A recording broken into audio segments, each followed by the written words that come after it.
You've been on creatine for a few months, the lifts are up, recovery is better, and you feel like you've settled into something productive. And then someone tells you that you need to cycle off, or life gets chaotic for a few weeks and you just stop. What actually happens next? The answer is more mundane than most people expect and significantly less dramatic than the cycling mythology suggests. When you stop supplementing creatine, your muscle stores don't crash overnight. Creatine is converted to creatinine, its metabolic waste product, yeah, at a rate of about 1 to 2% of your total creatine pool per day, and that creatinine is excreted through your kidneys. Your endogenous synthesis, the roughly 1 gram per day your liver makes continues regardless of whether you're supplementing.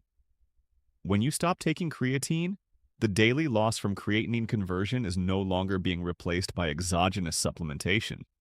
Your stores begin to gradually decline. The timeline to return to unsupplemented baseline is approximately 4 to 6 weeks. This is not a crash, it's a slow drain. For the first week or two after stopping, your performance effects are mostly maintained because your stores are still elevated.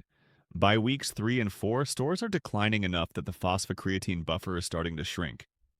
By weeks 5 and 6, your muscles are back to whatever level diet and endogenous synthesis alone can sustain. During this washout period, you may notice reps getting slightly harder, interset recovery feeling a bit slower, and training volume dropping marginally. These changes are real, not imaginary. They reflect the gradually shrinking phosphocreatine reservoir. The scale will also move down by roughly the same amount it moved up when you started, 1 to 2 kilograms, as the intramuscular water that creatine drew in osmotically slowly redistributes. This is not muscle loss. It is the intracellular water returning to its pre-supplementation distribution as the osmotic gradient changes. The training adaptations you built, the muscle you developed, do not disappear when you stop creatine. What you lose is the performance edge, the enlarged phosphocreatine reservoir that let you do more work per session. Without that edge, future training will be slightly less productive at the margins. The question of whether to cycle creatine at all is where the research is unambiguous. There is no physiological reason to do so. Creatine does not meaningfully downregulate your internal synthesis over long-term use. It does not cause hormonal dependency. It doesn't produce tolerance or receptor desensitization. It doesn't accumulate to toxic levels because the kidneys efficiently clear creatinine at a rate proportional to intake. The cycling myth likely originated from analogies to stimulants and hormones, substances that do cause adaptation and tolerance with continuous use. Creatine's mechanism is substrate provision, not receptor activation.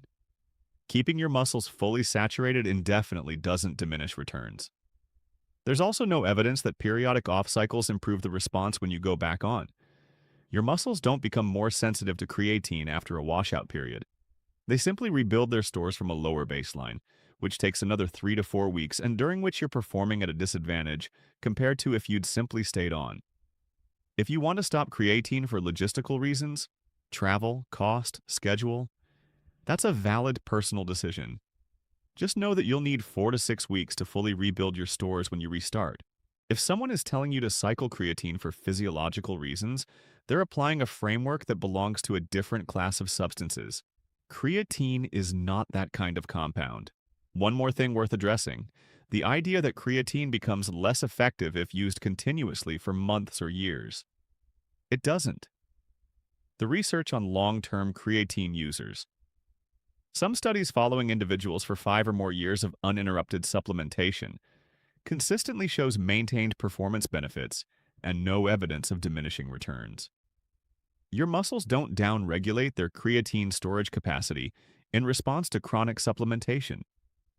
The creatine transporter does show some degree of saturation-driven regulation.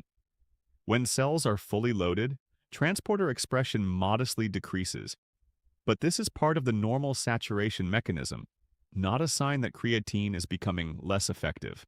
Full stores remain full, and the performance advantages of full stores remain present for as long as supplementation continues. The cycling advice persists partly because it sounds prudent. Give your body a break is a heuristic that makes intuitive sense for many things. But creatine is a naturally occurring compound that your body was already making before you ever supplemented.